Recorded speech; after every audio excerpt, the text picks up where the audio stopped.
All right, we have started the recording and welcome to our International Youth Parliament training. I'm so happy to be here and so thrilled that so many of our wonderful International Youth Parliament ambassadors and delegates are here with us. And I love you all with all my heart.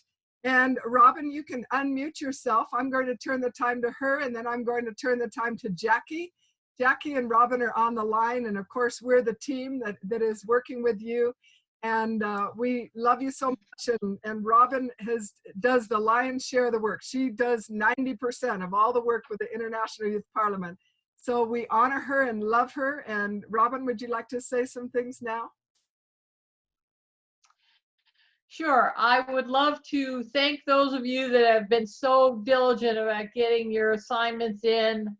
I know it's a chore, nobody likes homework, but I'm hoping that as you complete them, that you realize you've learned something. I mean, that's the whole point, is for you to think about things that you don't normally think about and cause your thoughts to go into a leadership mode about communicating with each other, about how you could solve this problem if you were the leader. I mean, those are the scenarios that I try and put in the newsletters to get you think about things that you don't think about every day. Because as leaders, you will come into these situations, and it's better if you have a chance to think about what if before it actually happens, and then you will make the right decision when the time comes. And that's the purpose of these homework assignments. And I know homework is never fun, but it always teaches you something. And so please continue to do that and send those assignments in. I'm going to try and take a little more time and tell you on the more recent assignments what you can do better. I don't want you to take it as criticism. I want you to take it as a learning tool, because we understand that English is not your first language, and we're okay with that. And we understand that sometimes you've never written things like this before, and so we're going to try and help you grow in those ways as well. And we are very anxious to help you, for those who want to be helped. We're not going to spoon feed people if they don't want to participate, but we love helping those that want to learn and grow. So that's pretty much it. Great. So I love you too. Yes, thank you. Jackie, are you there? Can you unmute yourself? Jackie? I've got to unmute Jackie. Just unmute yourself so you can say hi. Well, I'm trying. There we go. There we go. Okay. Yep. Again, I want to thank, first of all, Robin, because she has done such an amazing job, and I am just so appreciative of all the work that she is doing to work with you and to help you to learn. My part in this, and of course, Dr. Paula, my part in this is to be able to see where you are in your communities and to see if by some chance there are other projects that you are doing. You don't need to have any other things. You have more than enough on your plate. And I want you to be sure that you realize that. The reasoning that I'm asking for your location is that I come up with people who are many times in those same locations that could assist you as you grow. So I have not quite figured out how we are going to give those people to you so that it's not confusing and that you don't have so much bombarding you. That's not the purpose. So as we grow and get those pieces together, this will be presented to you in a way where hopefully it will make a lot of sense. So thank you so much for what you have given me in your locations. That helps me a lot. And I have asked what other groups you are with, but I will do what I can in giving resources. So I won't take any more time. I know Dr. Paul is panting over there so that she can go ahead and get everything done of what she needs to get done. Those of you that I have recently become closer to, thank you so much for the honor of being part of your life. Thank you, Dr. Paul. We love you, Jackie. Thank you so much. So today we're talking about conflict resolution. Oh my goodness, this is such an important topic. You don't have to take any notes. I'm going to send you everything that I'm teaching you. I'm going to send it to you in a document. So you'll be able to have it later. And the reward for being on this call is really you're the ones who are going to be able to receive this and really use it. And then you could teach this to others. Everything that I'm teaching you, you could teach to others. I encourage you to do that. So as you well know, the conflict resolution is a natural part of everything, of your life, of your business, of being a leader especially. There's going to be conflict. Why? Because people have different opinions, right? And different people want different things, and they don't always agree, right? So the question isn't whether or not we're going to have conflict in our lives. We will. The question is, how do we handle it? So how good are you at resolving conflict in peaceful ways? So in this training, I'm going to give you 12 ways to do that. But first, I'd like to look at conflict. Conflict can be seen as an opportunity. Now, when I'm talking conflict, I want you to think of every part of your life. Your life as a student, conflict with a roommate, conflict in your family with maybe your parents or a brother or sister, a sibling, conflict at work if you have a job, conflict in the future as a leader in government. All these, there's conflict everywhere in our lives because there are always going to be differing opinions, two different opinions. And so we're talking about what are the best ways to handle conflict, which is conflict resolution in peaceful ways. That's what this presentation is about. So I love to think of conflict as an opportunity. Why? Because when you have someone with a differing opinion, that's an opportunity for you, if you do it right, to consider that opinion, that different point of view. Conflict is generally the result of opposing viewpoints, but if you consider it as a natural sharing of ideas, it can be beneficial. So with a clear understanding of the issues that you're talking about and the personalities that are involved, you can learn how to resolve conflict quickly, effectively, and with positive relationships still intact, and maybe sometimes even stronger after the conflict. So one classic dysfunction is a fear of conflict. We don't need to be afraid of conflict. It's just two differing opinions, or three or four, right? Or many. So the way to fix that is to see conflict not as a possible contention, like a quarrel, like a fight, negativity, but instead see it as an opportunity to share ideas and to honor opposing ideas. So how to you view the other person's opinion as just another point of view. And it doesn't mean that they're wrong and you're right. In fact, if you have an open heart, an open mind, many times you'll be converted to their opinion, to their point of view. They might have a better idea than you. And many times they do. This has happened with Robin and me several times.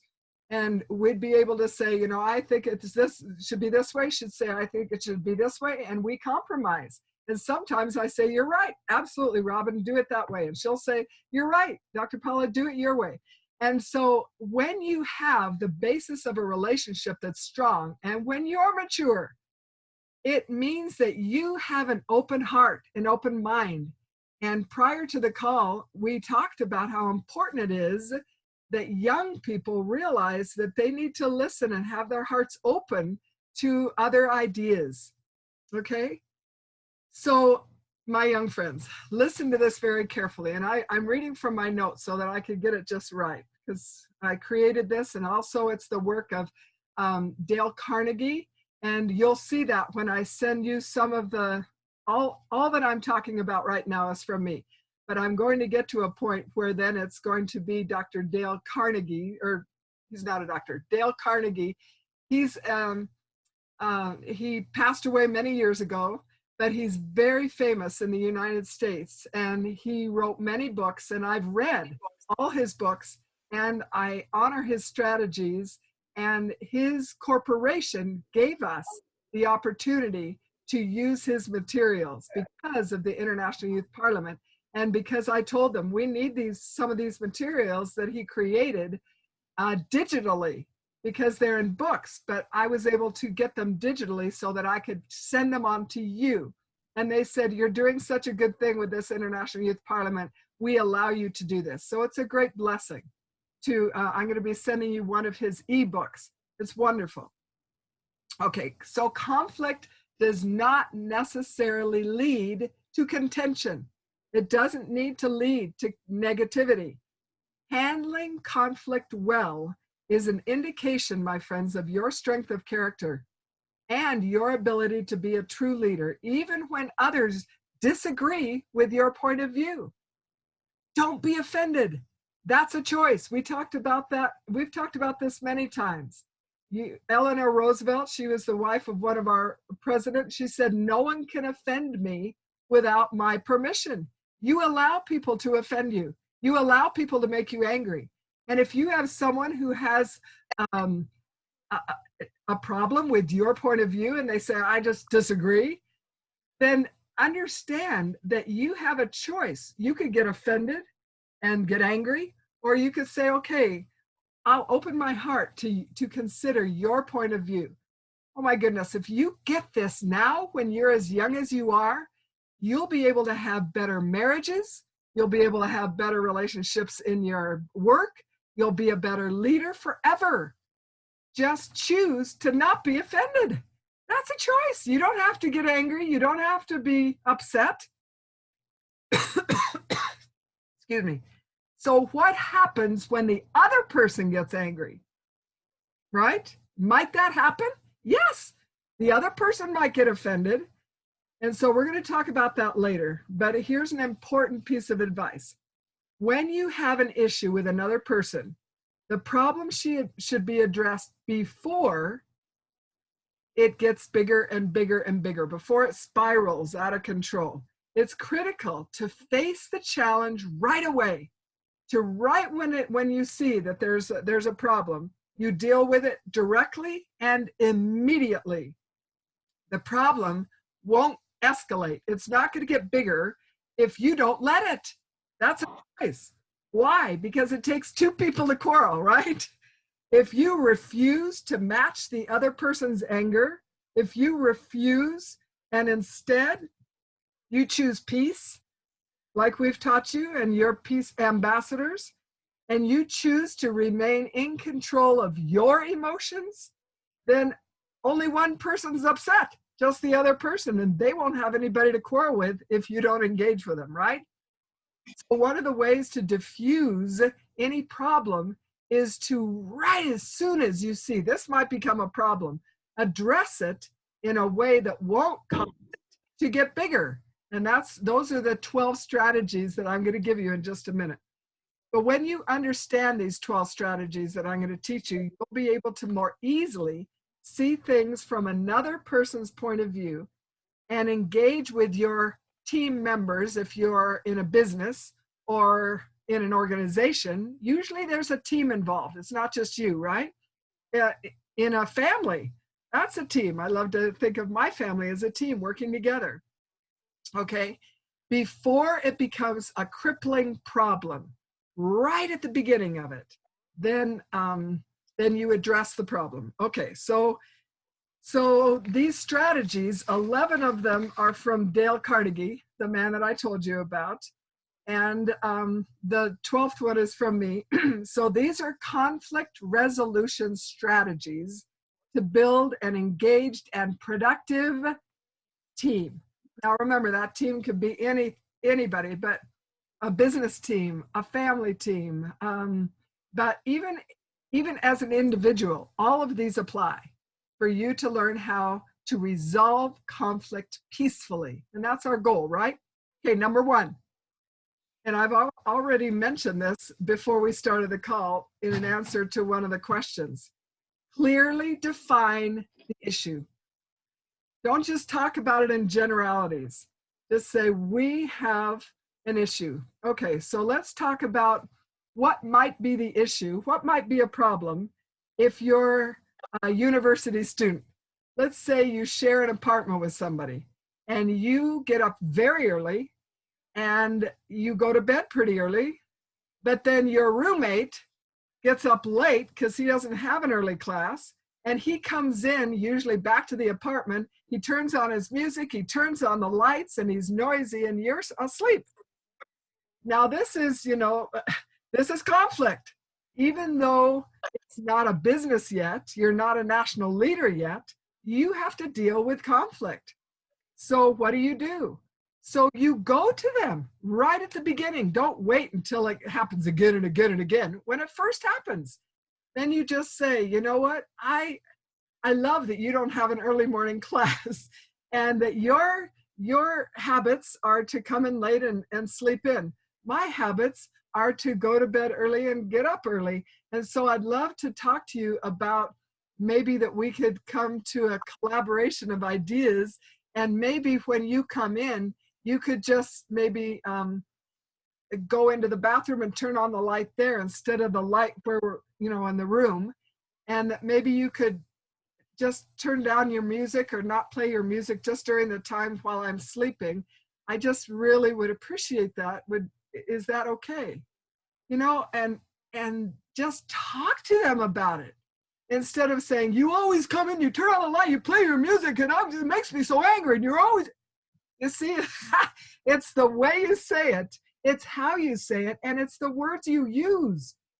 So this is going to happen when you're parents too.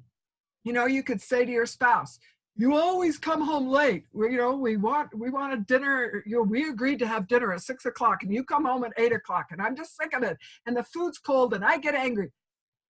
You just say, how can I be part of the solution?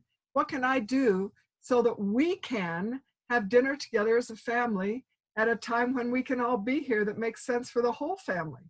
And you say it in a way that your face is kind and loving. Your words, your tone of voice is kind and peaceful.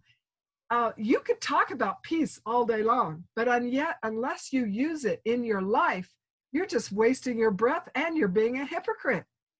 You can resolve conflict in every part of your life. So what happens if you are a CEO, you're a leader of a company, and you give an assignment to 3 different people? One person says, oh, I'll do that right away, but then he doesn't. The other person procrastinates. He just waits and waits and waits and waits and never gets it done. But the third person gets it done, but it's terrible. It's mediocre. It's just not at all well done. You have 3 problems. They're different. Now you don't bring them all together. You go talk to them individually. And you say, I appreciate the good things you do in your job. And you name the good things they do in their job. And maybe some good habits. And I like that you come to work on time. And I like that you always are dressed nicely. And I like that you're cheerful. But I'd like to suggest that we have a challenge here. And that is that I gave you this assignment. And now the consequence is that you need to have the assignment now done in 24 hours or whatever the consequence is. But there needs to be a consequence, but you still say it kindly, but you're firm, right? And so as a leader, you need to learn to be firm and kind at the same time. Okay, so you see conflict resolution is not just, oh, okay, later I'll deal with that when I'm leading my nation. Oh, conflict resolution is right now today, how you deal with a conflict in your lives, okay? So the number 2, this is a second conflict resolution strategy. And remember, I'm sending all of these to you. I'm not sending the examples because I'm just making those up right now, but I'm sending you the strategies. Number 2 is to prepare, do your homework, and be specific. Now, what does that mean? So you want to set your people up for success. As a leader, you want to set them up for success. So you want to not just be real general, saying we have a problem with, and then say some general thing. You're very specific. And it says prepare evidence of specific ways that your team members' behavior has disrupted the effectiveness of the team. Show specific examples of how similar conflicts have been solved in the past. And challenges have been worked out to improve the team's strength and effectiveness. And again, you do this right away. You don't wait until you get angrier and angrier and angrier. You know what I'm talking about? At first, it just bothers you a little bit. But then the more you see somebody displaying bad behavior, the more the angrier you might get. So at the very beginning, figure out what's the specific problem and deal with it immediately. Number 3, and this is a good one, have a positive attitude. Your attitude is essential to the outcome. Stay positive. It's said that employees don't leave companies. Employees leave people.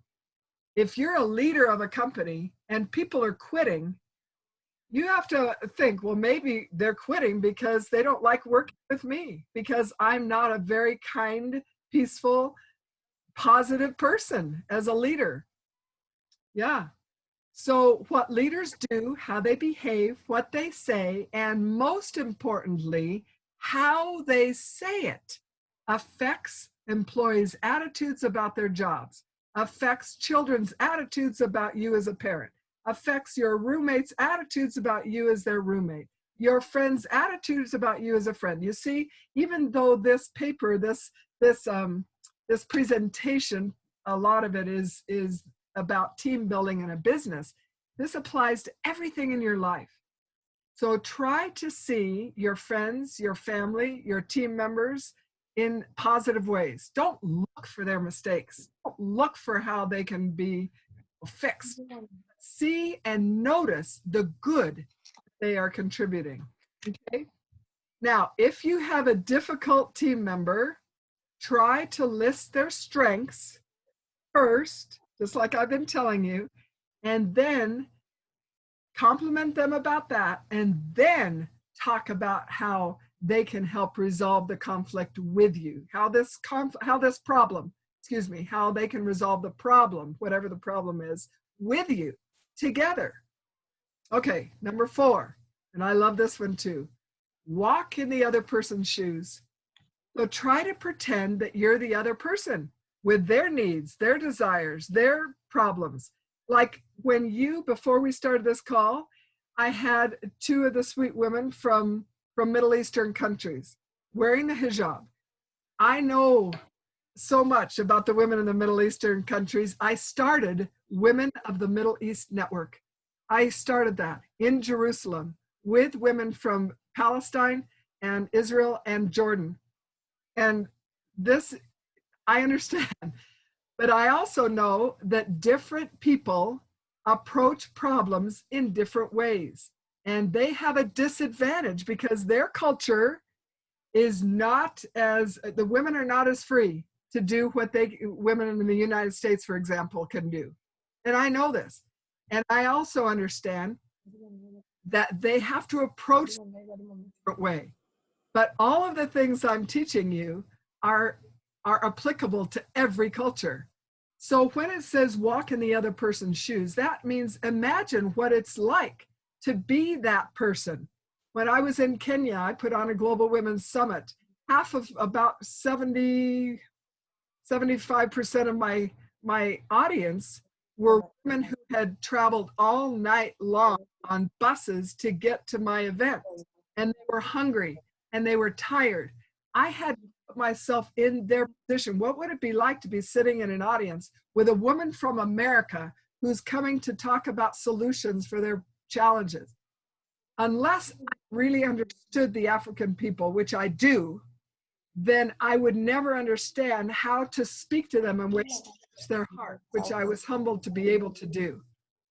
All right, so you must encourage your team members to ask themselves, how much do my personal biases and prejudices affect this relationship? Those are great questions. Remember, you're going to get all this.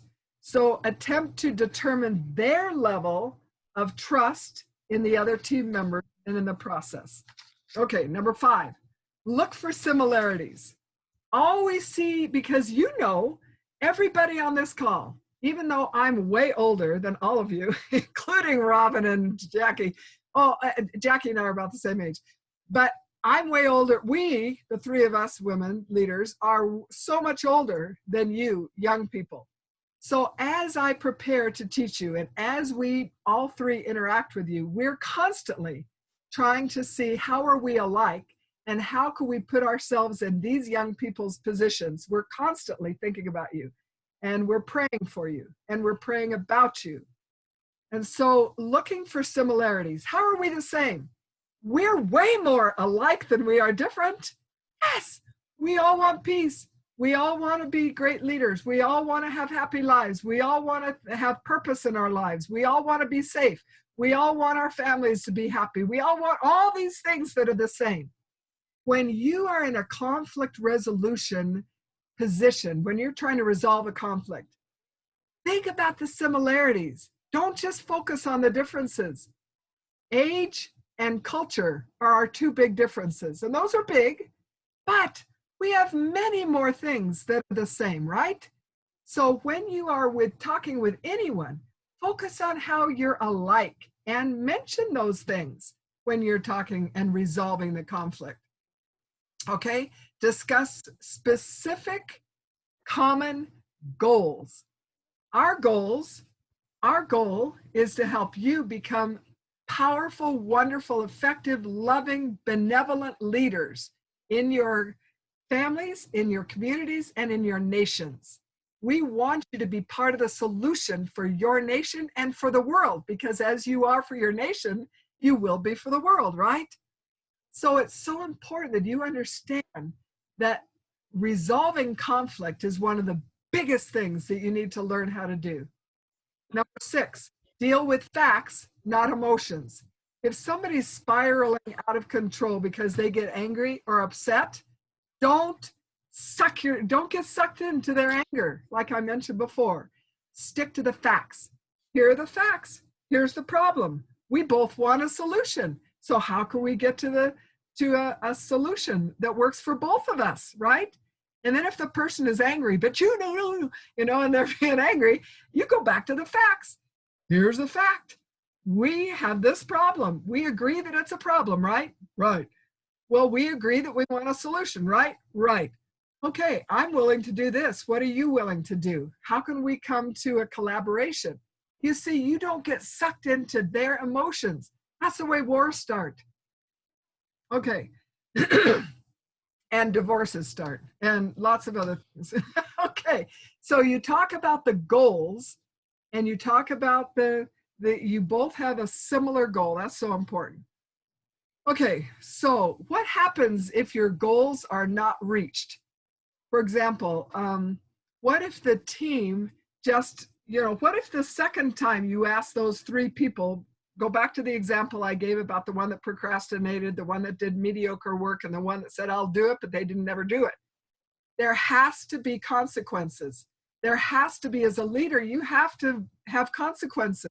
If you don't do this, then this is going to happen. But what's the best way to work out consequences? With the person before the problem starts. So let's take you in a few years when you're a mother or a father, and you've got children, and you say, these are the rules. We're kind in our family. We don't hit, we don't call names, whatever your rules are. Now, what do you think should happen, sweet children, sweet team members, if you disobey the rules? Then they come up with the consequences.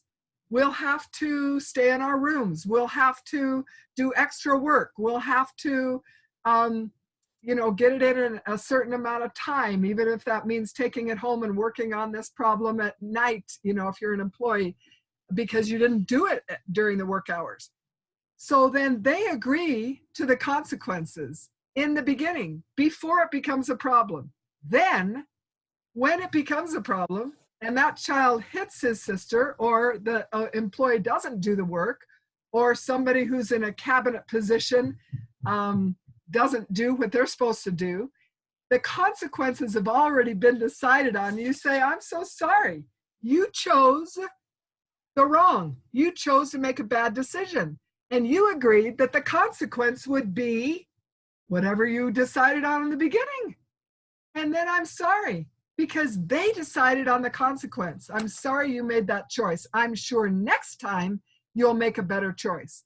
I'm sure next time you'll make a better choice. You see, That way, you put the responsibility on the person and you're out of the loop. It's a wonderful thing as a parent. Okay, and it works throughout your whole life. Number 7, present facts and evidence, provide suggestions and alternatives. Don't just have one thought in mind. As a leader, think through things before your meeting. And you say to your whole group, we agree that we have this problem, and they all will know the problems in the company, right? Now, I have some ideas of some solutions, and maybe you give 2 or 3. I'd like your ideas now, and you put it up on the board, or you put it up on your wherever you're taking notes, or however you're doing that. And then you have all the solutions from all the people, and then you discuss it. Then if somebody turns it into conflict, and they're like, I don't like that idea, then you would say, I'm so sorry, you're choosing to be negative.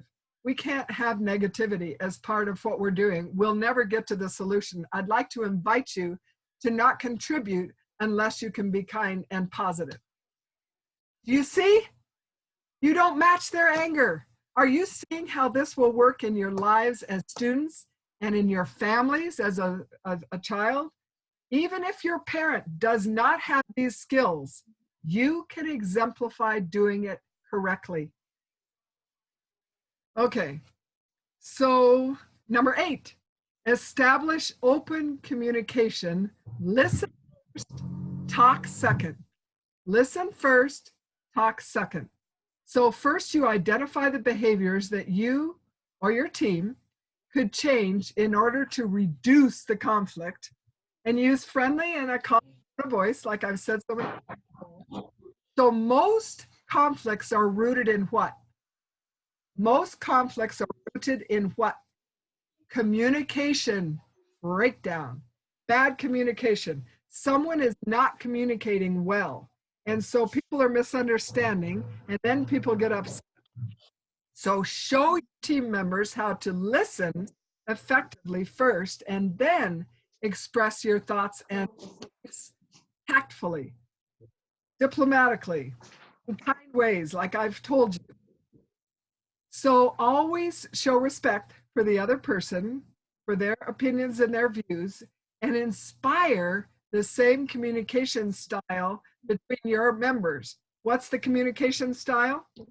Listen first, then speak. Is that difficult?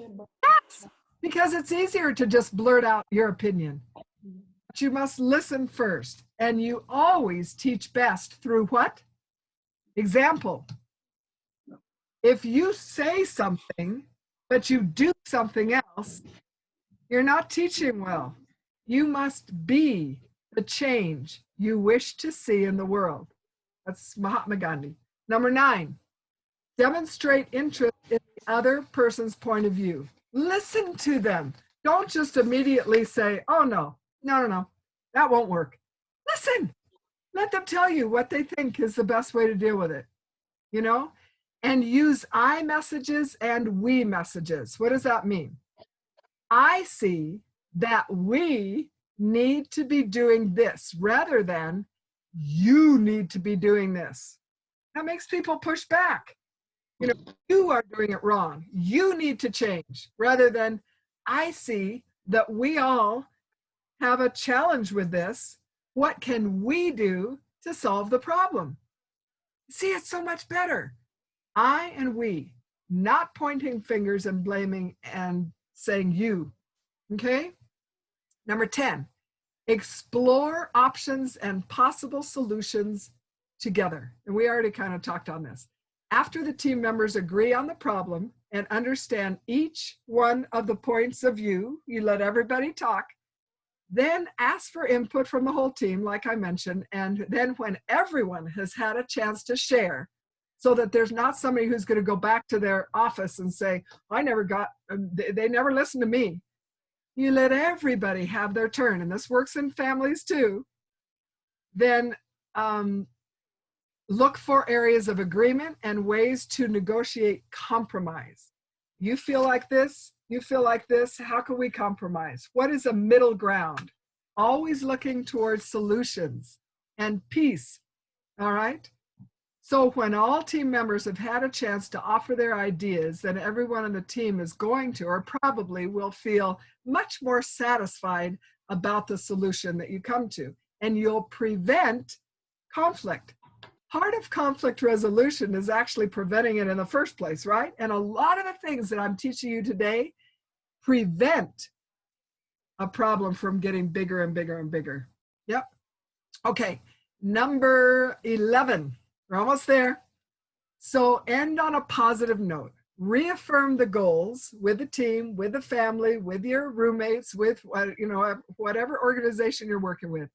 Make a win-win proposal. That means each one wins, and make sure that everyone involved leaves this situation feeling like they've been heard and respected.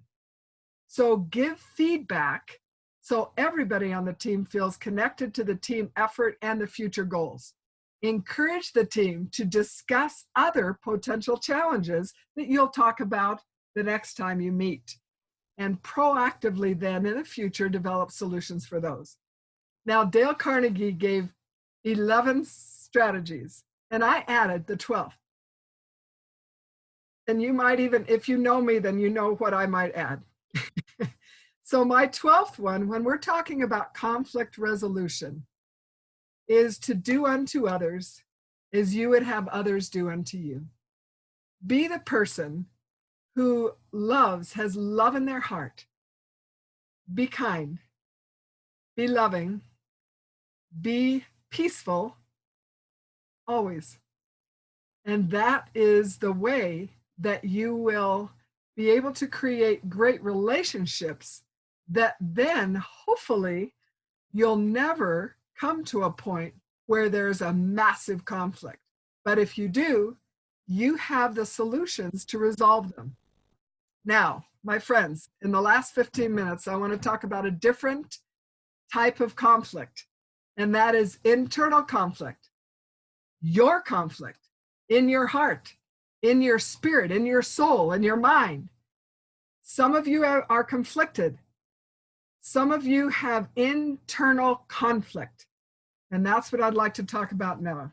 The negativity, the turmoil, the conflict in your own soul.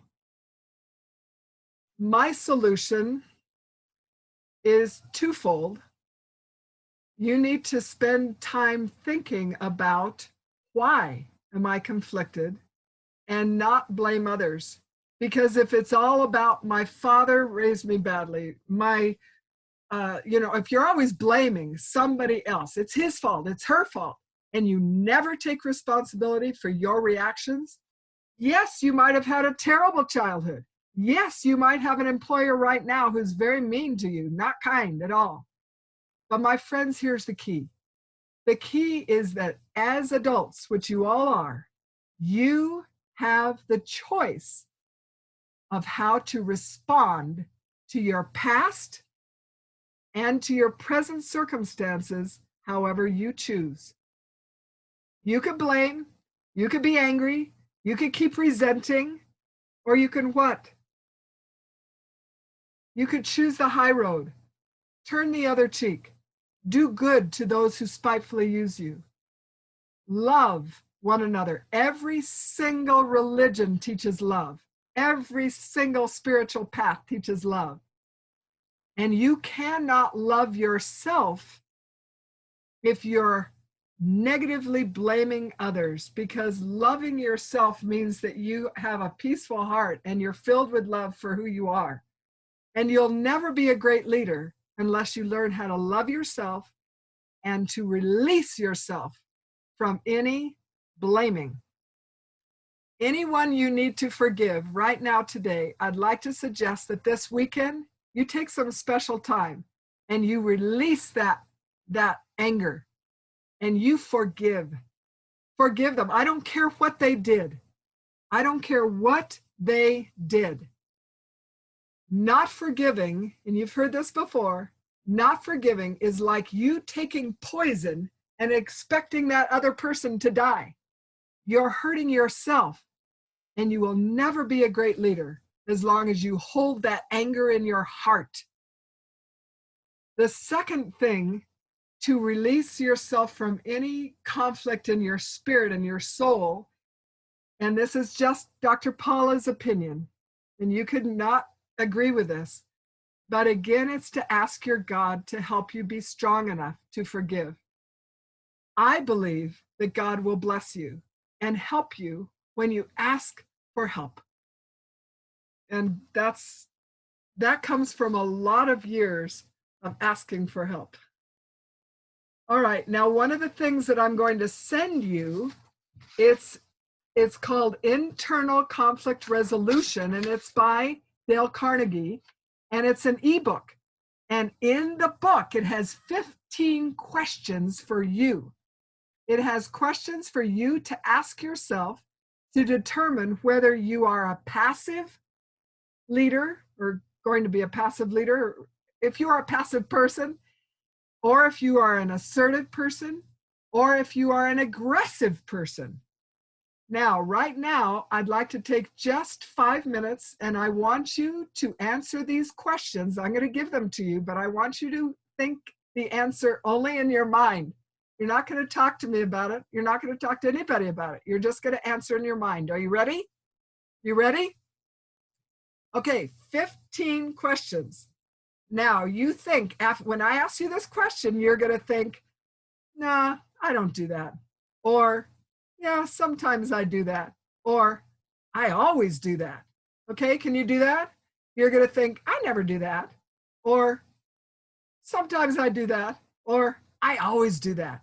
Then when you get this ebook that I'm going to send you digitally, you're going to be able to score yourself and see if you are passive, assertive, or aggressive. Okay? And then it has a scoring system, and then it has lots of questions afterwards. So this is going to be a great tool, and it's all about internal conflict resolution. Okay? So are you ready? Here we go. What are you going to ask? You're going to think, oh, I never do that. I don't usually do that. Or I sometimes do that. Or I always do that. Okay, ready? Number 1. I can easily be swayed by someone else's point of view. You're going to think, oh, sometimes. I'm always swayed by other people's point of view. What is your answer to that? I can easily be swayed by someone else's point of view. Okay, number 2. I shut down people who disagree with me. I shut down people who disagree with me. Number 3, I address the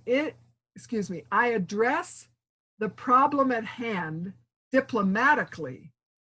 That means, like I've taught you, carefully, tactfully, and I do not attack the individual.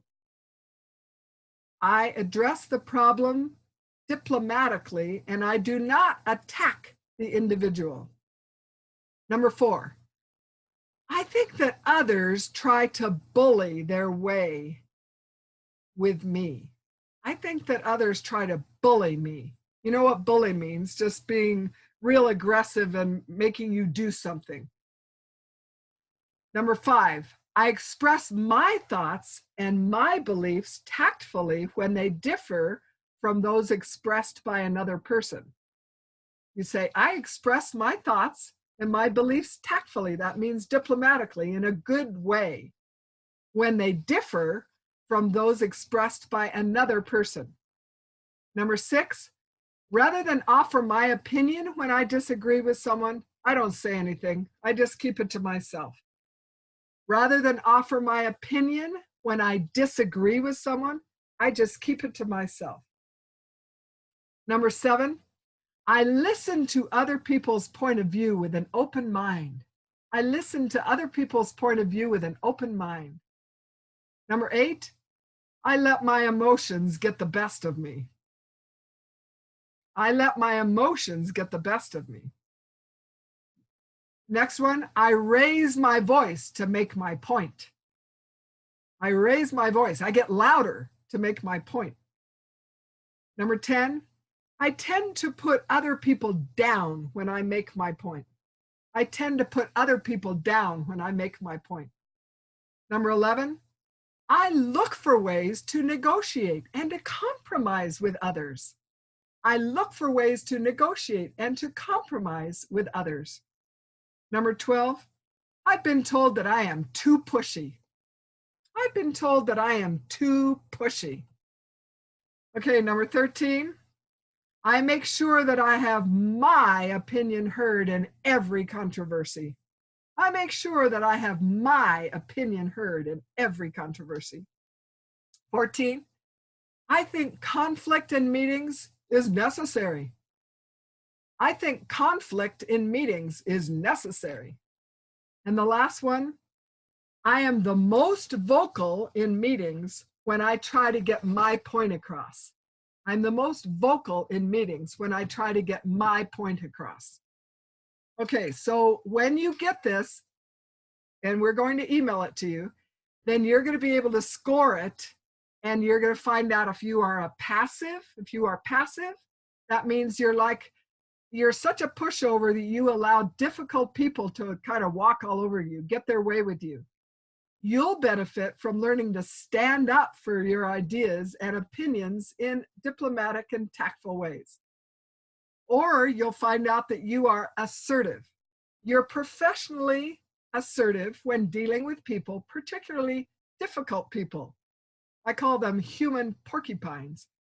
If you're assertive, you continue to be open to listening to different points of view, and you express your ideas and your opinions appropriately. So that's what you want to be. You want to be assertive. You don't want to be passive, and you for sure don't want to be aggressive. So aggressive is that you may be so combative that people might avoid interacting with you. You'll benefit from learning to listen and to express your opinions in better ways. All right, my dear darling friends, we've come to the end of this training on conflict resolution, and it is my hope and it is my prayer that you will become strong, effective, powerful, wise, benevolent, loving, and peaceful leaders as you use the things that you have been taught in this training on how to resolve conflict in peaceful, loving ways. And it is my hope, my prayer, that you'll be blessed in your efforts to have a peaceful, loving, kind existence with everyone with whom you come in contact. In your home, at school, in your workplace, and as leaders in your nations eventually. I love you, and God bless. Thank you. So I'm going to unmute you all, and you could say goodbye to each other, and we will have another training in 2 weeks. Unmute all. I tried to unmute you all. Did I unmute you? Can you say goodbye to each other? Thank you. Bye-bye. Bye. Thank you. Thank you. Bye. All Bye. right. We love you. We love you. Keep it up. Bye, Mama. Bye, Mama. Bye. Ah.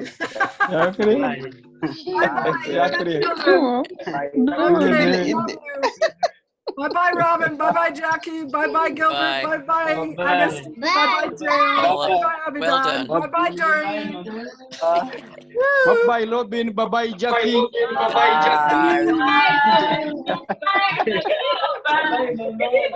And Faiza.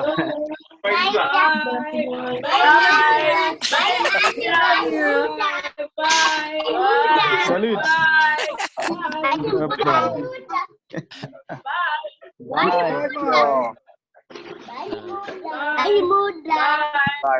Stop recording. Bye.